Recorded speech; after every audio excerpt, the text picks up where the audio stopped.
부와 가난은 대물림된다. 안타깝게도 이 말은 대부분 사실입니다.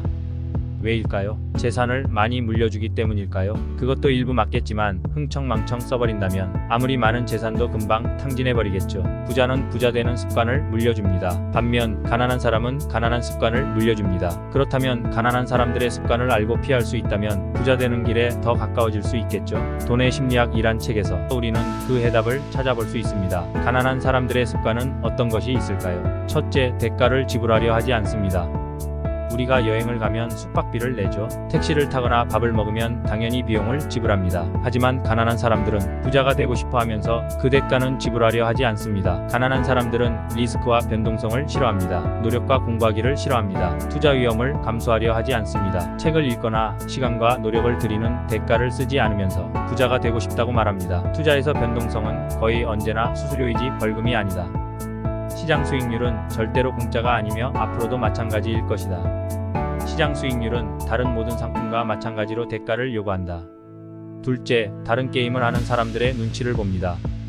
가난한 사람들은 투자 원칙이 없습니다. 그러니 다른 사람들 말에 쉽게 휘둘리게 됩니다. 장기 투자를 하는 사람은 하루 이틀, 며칠 사이 주식이 몇 퍼센트 내리던 말던 신경 쓰지 않습니다. 반면 단기 트레이딩을 하는 사람은 장기적인 가격보다는 기술적 반등을 노리며 트레이딩에 집중합니다. 부자들은 자기가 어떤 게임을 하는지 정확히 압니다. 그래서 자기만의 게임에 집중합니다. 다른 사람들의 게임 룰에 힐끔거리며 휘둘리지 않습니다. 성공하고 싶고 부자 되고 싶다고 말하면서 욜로족을 따라 여행 다니고 시간과 돈을 다 쓴다면 본인이 어떤 게임을 하는지 자꾸 잊어버리는 것과 같습니다. 돈과 관련해 가장 중요한 점은 내가 시간을 어떻게 보고 있는지를 이해하고 나와 다른 게임을 하는 사람들의 행동에 설득당하지 않는 것이다. 당신이 지금 어떤 게임을 하고 있는지 파악하는데 비상한 노력을 기울여라. 그렇게 하는 사람이 얼마나 적은지 알면 놀랄 정도다. 셋째, 가난한 사람들은 부자들보다 욕심이 많습니다.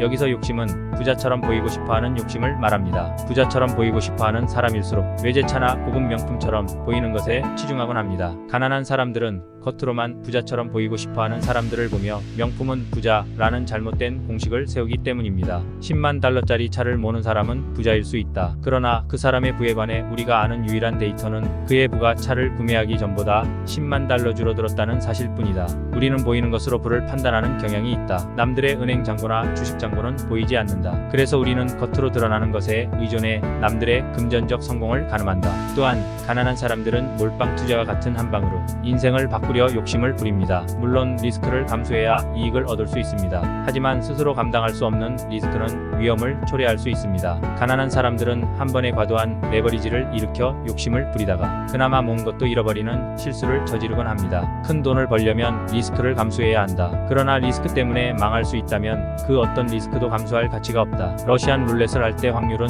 우리에게 유리하다. 그러나 러시안 룰렛에 불리한 결과는 유리할 때 생길 수 있는 결과를 감수할 만큼의 가치가 없다. 부자들은 리스크는 감수하되 정말 중요한 심리적 안정, 가족의 행복과 같은 중요한 것들은 유지하면서 리스크를 관리합니다. 그래야 안정적으로 오래 투자할 수 있고 그것이 성공으로 더 다가설 수 있게 만들기 때문입니다. 여러분도 스스로를 점검해 보세요. 부자의 습관을 갖고 계신가요? 가난한 습관을 갖고 계신가요? 가난한 습관도 스스로 깨닫고 부자의 습관으로 바꿔간다면 부자의 인생에 한 걸음 더 다가설 수 있습니다.